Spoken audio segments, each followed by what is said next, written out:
The exhibition is about the relation between Florence and Islam. People think that Islam is a new acquisition to the world, which is not, of course. Historically, it's a very old, ancient civilization. And we wanted, with this exhibition, to focus on two main points. One point is Florence, a very rich, nice, important, artistic town. And the second was the relation Florence had with Islam, especially two reigns of Islam. One is the Mamluk reign and the other one was the Ottoman reign, because the Medici, for instance, had a very good relation with both of these empires, and they had a very important trade with them. Trading textiles, getting carpets, and having this kind of attitude to the East world. So it's not an exhibition on Islamic art, even if we have masterpieces of Islamic art, and it's not an exhibition on Florence. It's an exhibition of both.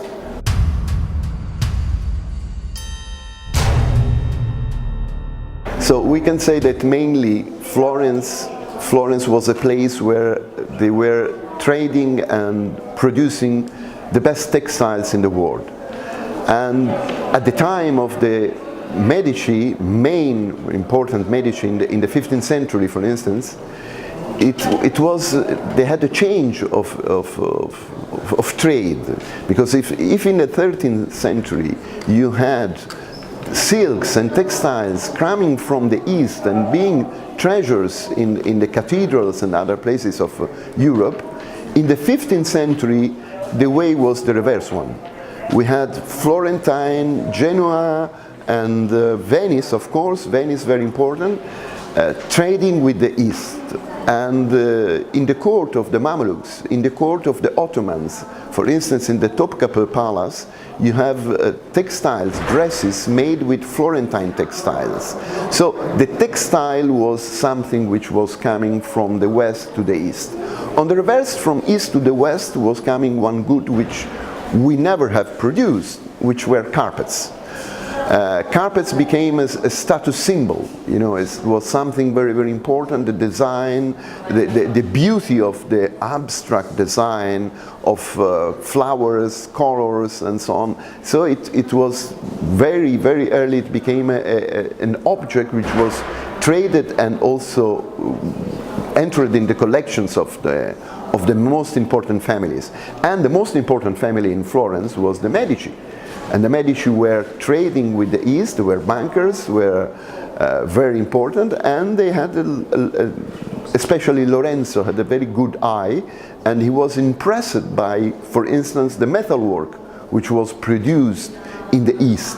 No other collectors has this bright eye, and from documents we know that his collection was really amazing. So we collected objects which could have been, and God knows if they have been once in the Lorenzo de' Medici collection of Islamic metalwork.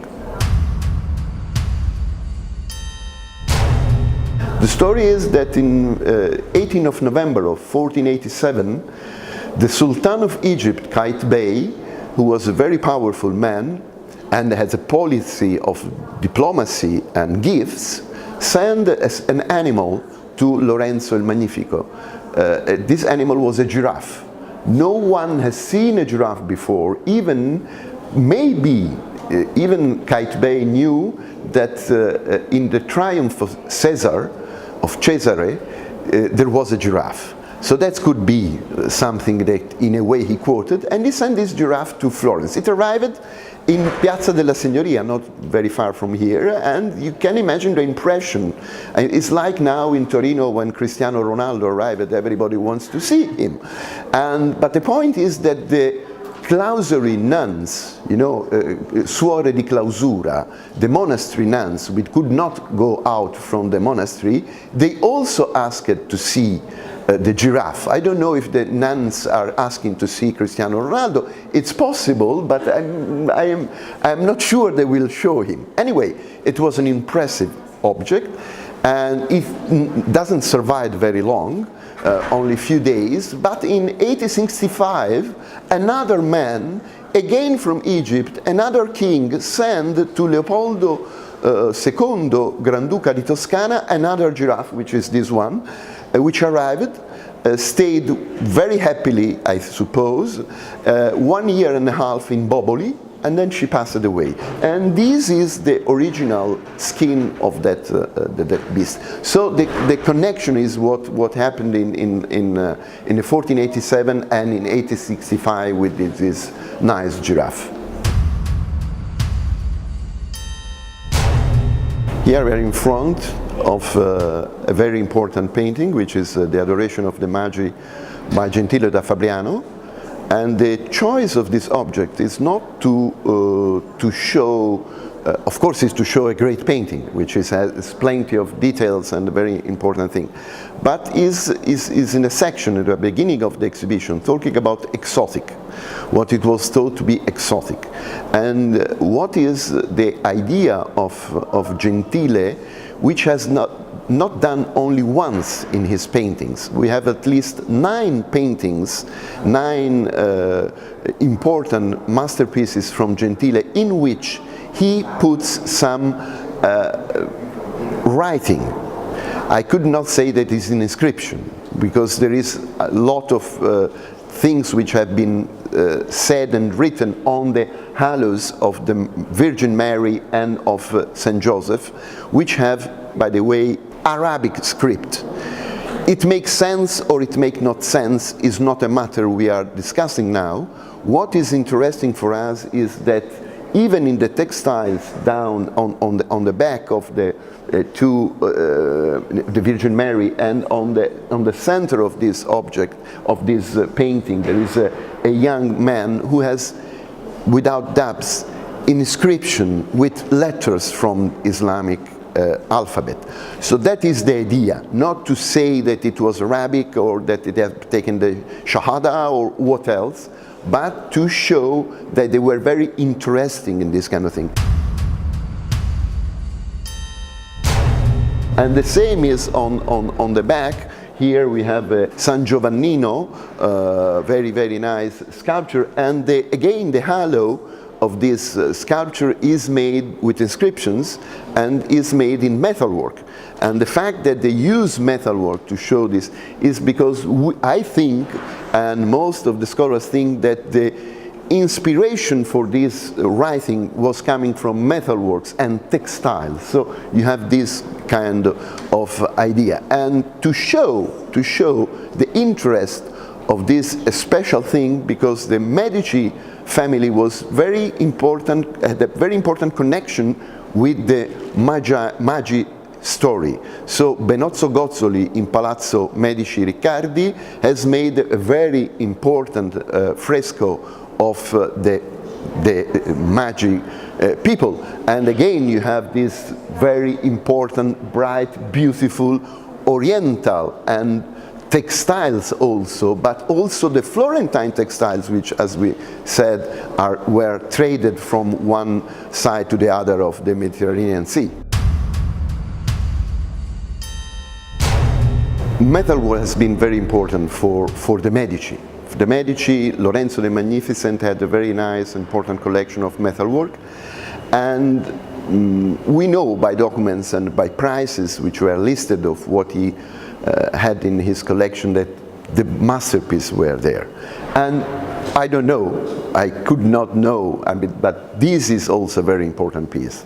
This is a piece which is called the vase Barberini, by the Barberini family, which was the family of a pope, and is a piece which has been made around mid of the 13th century, and is special. The shape of this thing is engraved, and then you had inlay of silver and gold, which make it really precious. Precious not for the quantity of material you have. There is not so much gold or so much silver, but the workmanship is superb.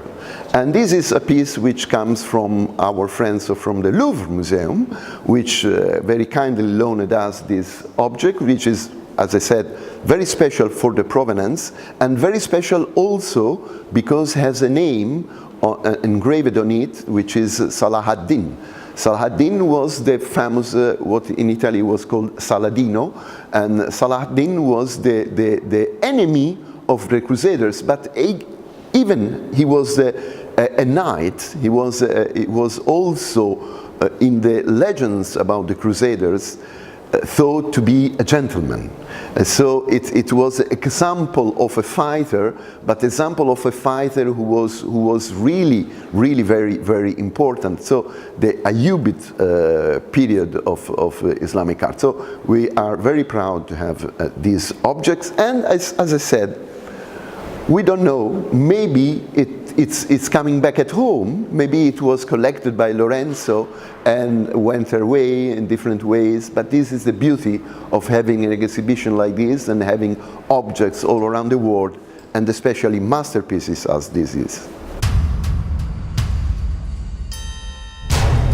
Now here we have a very large dish, which is so-called Hispano-Moresque pottery, which is a luster technique, which is a technique which developed first in the Middle East, and then it has been transmitted to the western part of the world, but still Islamic part, like Spain. So it comes from Manises, which is close to Valencia, and it has been done at the beginning of the 16th century, and has been ordered by a pope. The Pope is Leone X, from the Medici family, so you have the shield of the Medici family in the middle, and also the shape of the fact that he was a pope.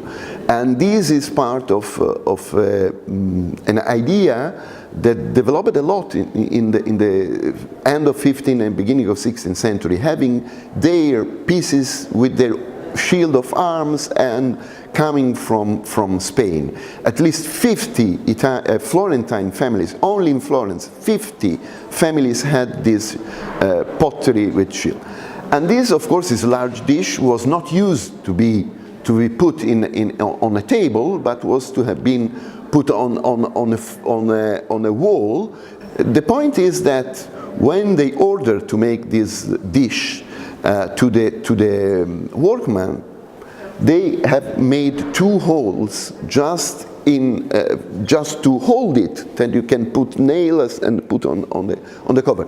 But if you can see, the 2 holes are on the side of the dish, and if you put the dish as it's correctly, you could not see the right position of the coat of arms. So the man, the poor Pope, not poor, but the Pope, paid a lot of money to have something which was badly done, because probably also because for the workers, for the people who has made the decoration, the shield has not so much meaning, and so they have put it, but in the wrong position in a way. This is a very unusual carpet. Usually carpets are done in the Middle East to stand on the floor. You know, you can stand on the floor of a palace, of a mosque, or a tent, or whatever. But this has a very different shape, as it has been done for the European market. This carpet is an Ottoman carpet of the 16th century, is kept now in San Gimignano, which is not very far from Florence, and of course the legend, you know, has to do that. It could have been a carpet of Machiavelli, but no proof about this. Anyway, if it could have been done for his table, because it has a cross shape, so you have these sides which are made to cover the lateral part of a table, and of course has no meaning for the eastern part to have a table, and it's like you have 2 overlapping carpets, and in the middle you have a different design. So is made in 4 sections with these sides, and the central part which has a round medallion, floral medallion in the center. It's really, really particular.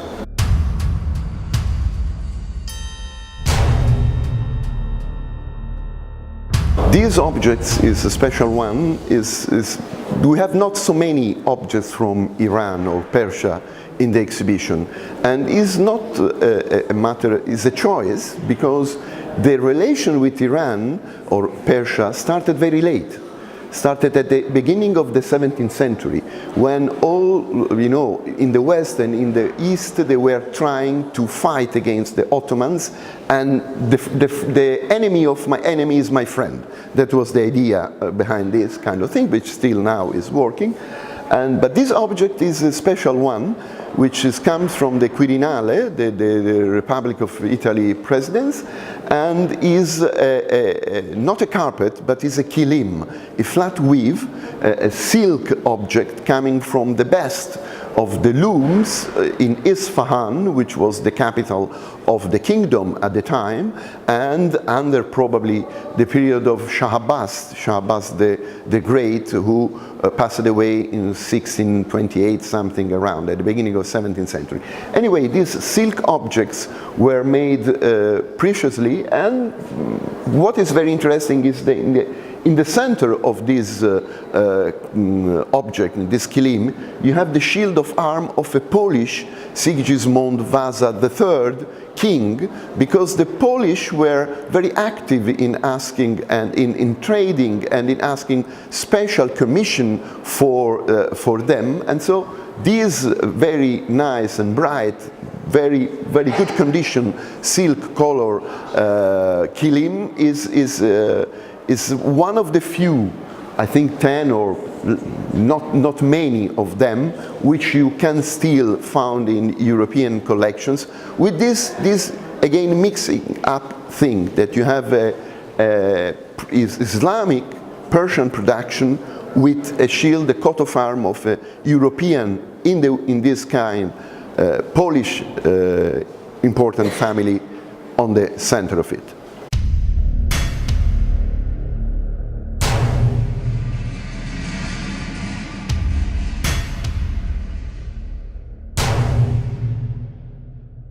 The second part of the exhibition is devoted to the 19th century. Florence has been very important in the second half of the 19th century, also because it became capital of the new established Kingdom of Italy, and also there was a very important tradition of Orientalist studies.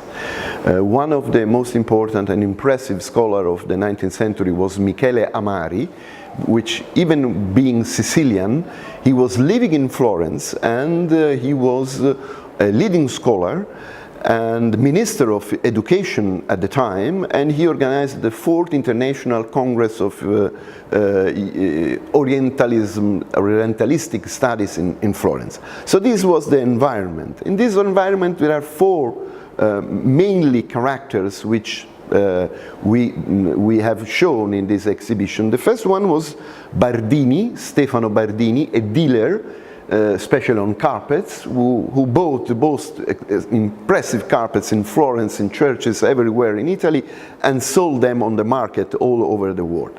Second one was Frederick Stibbert. Frederick Stibbert was again a very important and leader in collecting arms and armors in his travels all around Europe, especially in France, Paris, and other places, at auctions, and he became he was already very rich, and he established his collection in a special built villa in Montughi, which is in Florence now. At the time was a little out of Florence, and it was a very nice place with armors and other things. The third one was Franchetti, which was a collector of textiles, mainly textiles, which he left to Florence, and his collection was not only about Islamic collection, Islamic textiles, he had also Italian textiles and textiles of all sorts. But probably one of the most impressive and interesting story is the story of the collection of the dealer and collector Louis Carrand. He was not very friend of the government of France at the period, let's say. He was against the Republic of France, and he moved himself from Lyon to Tuscany, and at the very end he came to Florence. And of course he was, as I said, a dealer and collector, and the collection was started from his father. And at the very end, in 1888, he made one impressive, unbelievable gift to the town, because he gave 3,300, I repeat, 3,300 masterpieces, because it was not, I would say, you can say, little objects, masterpieces of art. Especially the ivory collection is an extraordinary collection, but also he left Islamic objects, which are again masterpieces, metalwork, a lot of objects. And in a way he transformed the museum, because the museum, the Bargello, was thought before to be the sculpture museum, but with 3,300 pieces coming, and then Franchetti and other, Ressman and many other people who left after this unbelievable gift from Louis Carrand. As I said, the museum was transformed. Before it was a museum devoted to sculpture, to the very important sculpture, especially in Florence, so Michelangelo and Donatello and Verrocchio and all the most important sculptures here. And after the gift from Louis Carrand, it became more and also a museum of decorative arts, because he left not big sculpture, but he left paintings, ivory, pottery, metalwork, a lot of things.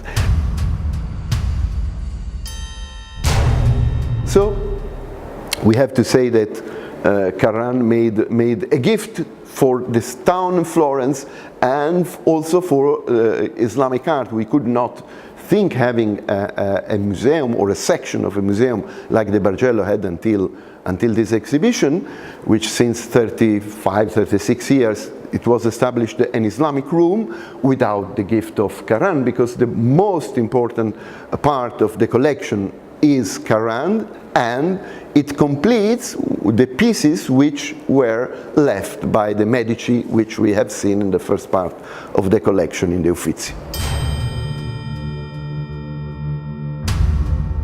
So yes, I am already working on some projects. One project is in Torino, which is Islam and water, and another one is on the other side of Italy, in Palermo, and would be about maybe Islamic metalwork, but still are at the beginning of the elaboration of these ideas.